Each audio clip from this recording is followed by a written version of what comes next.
నమస్తే. So, present social మీడియాలో కావచ్చు, సింగర్ మంగ్లీకి సంబంధించిన ఏదైతే 100,00,00,000 అవినీతి అనేది జరిగింది, అంటే స్కామ్ అనేది జరిగింది. కొంతమంది గిరిజన బాధితులపై చిట్టి అదేదైతే మైక్రో ఫైనాన్స్ అనే పేరిట అక్రమంగా చాలా పెద్ద ఎత్తున అమౌంట్ అనేది స్కామ్ అనేది జరిగిందంటూ కూడా పెద్ద ఎత్తున అడ్వకేట్ సుబ్బు గారు అయితే దీన్ని డీల్ చేస్తూ ఉన్నారు. సో, మొన్న పంజాగుట్ట పిఎస్కి అయితే వెళ్ళడం జరిగింది అడ్వకేట్ సుబ్బు గారు.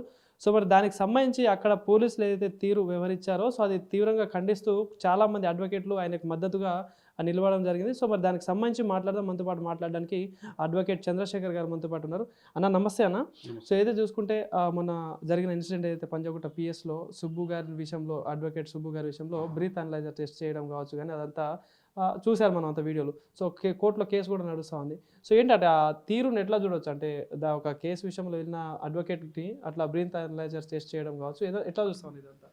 ఆ రోజు ఏదైతే అడ్వకేట్ సుబ్బు గారి విషయంలో జరిగిందో ఆ సంఘటన చాలా వింత.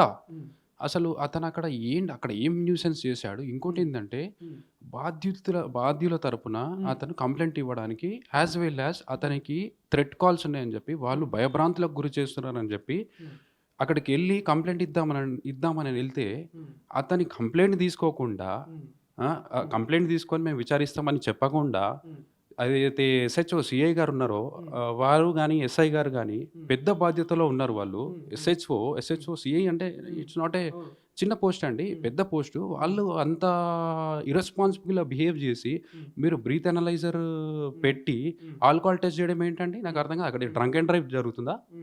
పిఎస్లో కంప్లైంట్ చేయడానికి వస్తే డ్రంక్ అండ్ డ్రైవ్ జరుగుతుందా? అక్కడ నడుచుకుంటూ వెళ్ళి అతను వాళ్ళ తరపున కంప్లైంట్ రిజిస్టర్ చేద్దామని వెళ్తే ఆల్కహాల్ బ్రీత్ అనలైజర్ చేయడం అంటే ఒక అడ్వకేట్కి ఇంత అవమానం జరుగుతుందంటే ఈరోజు సమాజంలో పోలీసు వ్యవస్థ అసలు ఏ రకంగా రెస్పాన్స్ అవుతుంది? ఒక సమాజంలో ఇంత జరుగుతుంటే ఏ రకంగా రెస్పాన్స్ అవుతుంది? అసలు పోలీస్ వ్యవస్థకే ఒక మచ్చ అది. కాబట్టి ఇట్లా చేస్తే పోలీస్ వ్యవస్థ ఇలా చేస్తే ప్రజలలో నమ్మకం పోతుంది పోలీస్ వ్యవస్థ పైన. అదే కాకుండా ఆ రోజు జరిగిన ఏదైతే ఇన్సిడెంట్ ఉందో అడ్వకేట్ సుబ్బు గారి విషయంలో, అది చాలా బాధాకరం. మేము అడ్వకేట్ అసోసియేషన్ తరపున తీవ్రంగా ఖండిస్తున్నాము. అదే కాకుండా మేము రిట్ పిటిషన్ ఫైల్ చేయడం జరిగింది, రిట్ ఆఫ్ మ్యాండమస్ ఫైల్ చేయడం జరిగింది against police department as well as against CI.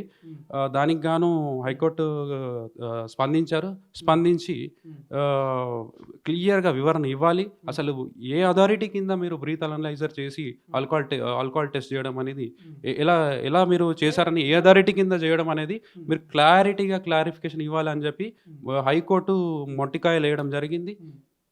అంటే దాదాపుగా ఎన్నో ఇన్సిడెంట్స్ చూసే ఉంటారు. అంటే ఒక అడ్వకేట్ పోలీస్ స్టేషన్కి వెళ్ళడం కావచ్చు, బాధితుల పక్షాన నిలవడం కోసం పోయినప్పుడు కానీ ఇట్లాంటివి చేయడం ఎంతవరకు కరెక్ట్? అంటే ఎప్పుడైనా చూసిలా ఇట్లాంటి ఇన్సిడెంట్ ఎప్పుడైనా జరగడం కావచ్చు, కానీ పోలీసుల బిహేవియర్ కావచ్చు, అంటే అందరికీ ఒకటి ఇదే టైప్ ఆఫ్ రూల్ ఉంటుందా అసలు? నేనైతే ఇప్పటివరకు చూడలేదు. అదే కాకుండా మా అసోసియేషన్లో మేము డిస్కషన్ చేసుకున్నప్పుడు మా సీనియర్స్ చెప్పడం కూడా జరిగింది ఏంటంటే, ఇట్లాంటి సంఘటన ఎప్పుడు ఎక్కడ కూడా జరగలేదు.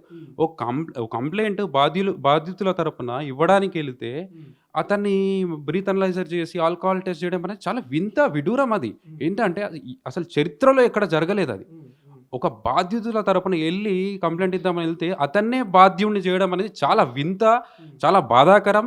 మా అడ్వకేట్ అసోసియేషన్కి ఒక తీరని అంటే బాధ, ఎంత బాధ అనిపిస్తుంది అంటే ఆ సన్నివేశాన్ని మేము చూస్తుంటే, ఆ సోషల్ మీడియాలో చూస్తుంటే మాకే చాలా వరకు కాల్స్ చేస్తున్నారు. ప్రజలు కాల్ చేసి, ఏంటి ఒక అడ్వకేట్గా మీరు వెళ్తే మీకే ఇంత అవమానమా, ఇంత ఇన్సల్టా? అంటే పోలీస్ వ్యవస్థ ఎట్లా రెస్పాన్స్ అవుతుంది? ఒక సమాజంలో ఇంత పెద్ద జరుగుతుంటే ఎట్లా రెస్పాన్స్ అవుతుందని, నార్మల్ పబ్లిక్ పరిస్థితి ఏంటి అని చెప్పి మమ్మల్ని క్వశ్చన్ చేస్తున్నారు. మీకు తెలిసి ఉంటుంది, రీసెంట్గా అడ్వకేట్స్ ప్రొటెక్షన్ యాక్ట్ అనేది తెలంగాణ గవర్నమెంట్ పాస్ చేసింది.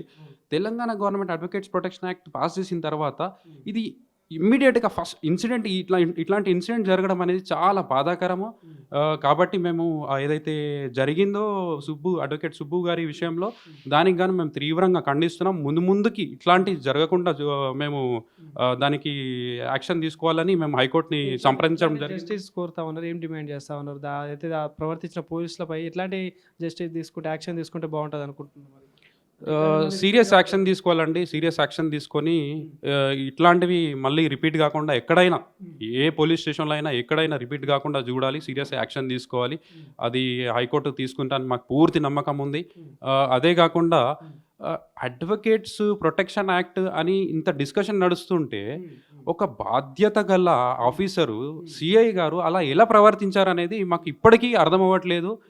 అసలు ఒక కానిస్టేబుల్ చేశారు, ఒక హోంగార్డ్ చేశారంటే ఓకే, మేము సరే ఏదో తెలుసో తెలియకుండా చేశారనుకోవచ్చు. ఒక సిఐ గారు చేయడం ఏంటంటే చాలా వింత విడూరం, అసలు చాలా బాధ అనిపిస్తుంది. మేము ఈరోజు ఏంటంటే తీవ్రంగా ఖండిస్తున్నాం. ముందు కూడా మేము అడ్వకేట్ సుబ్బారావు తరపున గట్టిగా పోరాడతాం, మేము సపోర్ట్ చేసి గట్టిగా పోరాడి ఎంత దూరం అయితే అంత దూరం వెళ్తాం. అదే కాకుండా బాధ్యులకు ఈ స్కామ్ ఏదైతే ఉందో బాధ్యులకు న్యాయం జరగాలని కోరుకుంటున్నాం. Thank you. Thank you.